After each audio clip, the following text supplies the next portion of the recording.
Alors dans cette vidéo, nous allons voir comment montrer rapidement et simplement qu'un triangle est isocèle et rectangle grâce au complexe. Ici on nous donne deux points A et B avec les affixes ZA et ZB qui sont donnés et on nous demande de montrer que le triangle OAB est isocèle et rectangle en A. Donc il y a deux choses à montrer, que le triangle est isocèle et que le triangle est rectangle. Donc a priori ça va faire deux calculs différents, mais on va voir qu'en réalité avec un seul calcul on peut résoudre le problème. Qui va se faire en deux temps, mais quand même il y a un seul calcul qui va permettre de gagner du temps et de ne pas faire deux calculs différents. Alors déjà pour comprendre le principe, on va faire un triangle isocèle rectangle pour voir quelles sont les deux choses à montrer pour montrer que c'est isocèle et rectangle. Alors on nous dit que c'est isocèle rectangle en A, donc on va mettre ici le point A. Donc il est rectangle, donc il y a un angle droit, et comme il est isocèle, il y a les deux égalités ici. Donc déjà il y a deux choses à montrer. Pour montrer que c'est isocèle, il faut montrer que la longueur AO est égale à la longueur AB. Et pour montrer que c'est rectangle, il faut montrer qu'il y a un angle droit. Quand on est dans les complexes, on fait avec les vecteurs, on sait qu'il faut montrer que l'angle entre AB et AO, c'est le point A qui est identique, puisque c'est là qu'il y a l'angle droit, est égal à pi sur 2, alors attention, ou moins pi sur 2, puisque je ne sais pas a priori si le B et le O sont dans cet ordre-là ou l'autre, parce que là ici ABAO est égal à pi sur 2, mais si j'inverse le O et le B, ABAO est égal à moins pi sur 2. De toute façon, c'est pas grave, à partir du moment où c'est pi sur 2 ou moins pi sur 2, j'ai un angle droit. Maintenant, si on traduit ça avec les complexes, on sait que la longueur AO, c'est le module de ZO moins ZA, et la longueur AB, c'est le module de ZB moins ZA. Maintenant, je peux diviser en disant que c'est le module de ZO moins ZA divisé par le module de ZB moins ZA, qui est égal tout ça à 1. Et je sais que module de machin sur module de truc, c'est module de machin moins truc, c'est-à-dire que je peux regrouper les deux modules en un seul, je le fais directement pour simplifier, et donc ça me donne ça. Donc il faut que je montre que le module de ZO moins ZA sur ZB moins ZA est égal à 1. Donc ça c'est pour montrer que c'est isocèle. Maintenant si je montre avec l'histoire des vecteurs. Je sais que l'angle entre deux vecteurs se traduit avec les complexes sous forme d'un argument d'une fraction. Le principe qu'on avait vu dans le cours et déjà dans d'autres vidéos, c'est le principe du 0 à l'envers, c'est-à-dire que je fais 0, donc le z comme ça, mais à l'envers, c'est-à-dire de droite à gauche, donc ça va faire OA, BA. Donc ça me fait ZO moins ZA divisé par ZB moins ZA. Et ça, je dois montrer que cet argument est égal à pi sur 2 ou moins pi sur 2. Et là, l'intérêt, c'est que ce que je remarque, c'est que j'ai deux fractions qui, au final, sont identiques, puisque j'ai ZO moins ZA sur ZB moins ZA, et ici, j'ai aussi ZO moins ZA sur ZB moins ZA. Donc, on voit que, finalement, j'ai une seule chose à calculer, qui est le ZO moins ZA sur ZB moins ZA, et à partir de ça, j'aurai juste à montrer que son module est égal à 1, et que son argument vaut pi sur 2, et moins pi sur 2.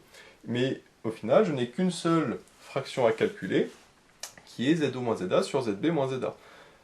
Donc c'est ce qui simplifie quand même les calculs et fera gagner du temps.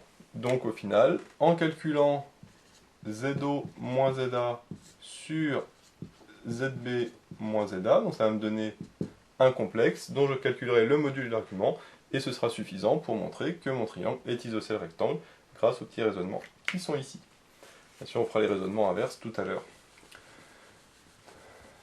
L'intérêt, c'est que si on fait des fois en deux temps, certains ils montrent après que ZA moins ZO égale ZA moins ZB, donc ils inversent tout, et puis on peut très bien aussi ici inverser les deux fractions, puisque de toute façon, comme le module sera égal à 1, si on inverse, le module sera toujours égal à 1. Si on fait non pas ABAO mais AOAB, ben on va tomber sur une autre fraction, donc au final on peut calculer deux fractions différentes et avoir le même résultat, mais ça n'a aucun intérêt, autant calculer une seule fraction. Donc si je calcule ZA moins ZO sur ZO moins ZA sur ZB moins ZA, alors ZO c'est 0, parce que c'est l'origine, donc du coup ça se simplifie. Moins ZA, donc je mets des moins partout, ça fait moins 1 moins i racine de 3. Ensuite ZB moins ZA, ZB moins ZA, je vais faire ça moins ça. Donc ça va me faire 1 moins racine de 3 plus i facteur de 1 plus i racine de 3. Et moins ZA, donc je mets directement les moins, ça fait moins 1 moins i racine de 3. Donc ça me donne au final moins 1 moins i racine de 3. Ici, 1 moins 1, ça simplifie, ça vaut 0. Donc il me reste moins racine de 3. Si je développe, ça fait i plus i racine de 3. Mais avec le moins i racine de 3, ça va se simplifier. Donc finalement, le i racine de 3, je ne le mets pas. Parce qu'il se simplifie avec le moins i racine de 3 qui est ici. Donc comme on le voit, ça se simplifie très bien. Maintenant, je vais pouvoir annuler entre guillemets le i au dénominateur en multipliant par le conjugué, puisque quand on a du i au dénominateur, on sait qu'il faut multiplier par la quantité conjuguée, c'est-à-dire que je multiplie par le conjugué du dénominateur, et le conjugué de moins racine de 3 plus i, c'est moins racine de 3 moins i. Le i devient moins i. Maintenant au dénominateur, je fais la même chose, c'est-à-dire que je mets moins racine de 3 plus i facteur de moins racine de 3 moins i. Je vais continuer le calcul en haut, ce sera plus simple.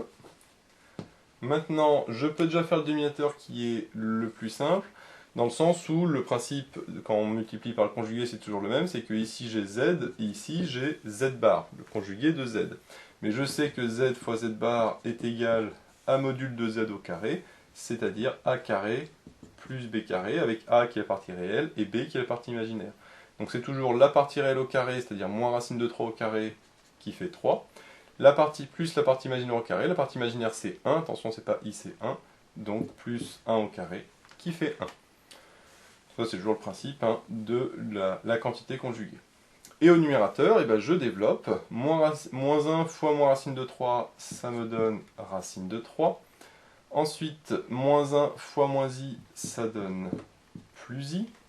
Moins i racine de 3 fois moins racine de 3, donc là ça va donner 3, racine de 3 fois racine de 3, ça fait 3. Moins, ça va faire plus, donc ça fait plus 3i. Et enfin, le moins i racine de 3 fois moins i, donc moins et moins, ça va faire plus. I fois i, ça va faire i carré, ça va faire moins 1. Finalement, ça va faire moins racine de 3. Et donc, je vois que ça se simplifie bien, puisque les racines de 3 ici se simplifient. Au numérateur, il me reste i plus 3i, ça fait 4i. 3 plus 1, ça fait 4. Donc finalement, ça me donne i. Donc ma fraction se simplifie bien et me donne i. Ce qui est tout à fait logique, comme on va le voir tout de suite. Parce que ce qu'on a dit, c'est que le module de ça, normalement, valait 1, et que son argument vaut pi sur 2. Sauf que quelque chose dont le module vaut 1 et dont l'argument est égal à plus ou moins pi sur 2, ça vaut soit i, soit moins i. Si j'ai le module de z qui est égal à 1 et que l'argument de z est égal à plus ou moins pi sur 2, j'ai z égale i ou z égale moins i, puisque sur le cercle trigonométrique, si le module vaut 1, ça veut dire qu'il est sur le cercle trigonométrique, et sinon son argument vaut plus ou moins pi sur 2, ça veut dire qu'il est soit ici, c'est-à-dire que c'est i ou moins i. Donc voilà le gros intérêt de calculer cette fraction, c'est que, de toute façon, en calculant la fraction ici qu'on a dit, on trouve soit i, soit moins i, et quand on trouve soit i, soit moins i, on sait que nécessairement le triangle va être rectangle. Parce que maintenant, si on fait le raisonnement inverse, on va dire que le module de ZO moins ZA sur ZB moins ZA est donc égal au module de I, c'est-à-dire à 1.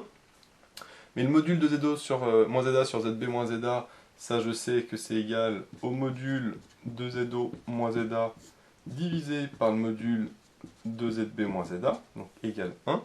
Et je continue ici, module de ZO moins ZA, ça fait AO, divisé par le module de ZB moins ZA qui est égal à AB, tout ça, ça vaut 1, donc ça veut bien dire que AO est égal à AB.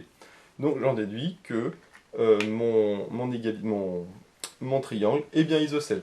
Là j'ai tout simplement fait le raisonnement inverse de celui que j'ai fait tout à l'heure. Moi j'étais parti de la conclusion pour voir qu'est-ce que je voulais montrer. Moi je voulais montrer ça, donc ça veut dire ça, ce qui veut dire ça, etc. etc. Ici j'ai le raisonnement inverse. J'ai montré que ça valait i, donc son module est égal à 1. Et après je resépare les modules, je retransforme en termes de longueur, et donc ça me donne l'égalité des longueurs. Donc ça c'est pour le module. Et maintenant on va faire l'argument. Donc cette fois-ci je vais dire que l'argument de ZO moins ZA sur ZB moins ZA est égal à l'argument de I. Et ça, si je le mets en termes d'angle, donc là c'est l'histoire du Zoro mais à l'envers, c'est-à-dire c'est l'angle AB AO.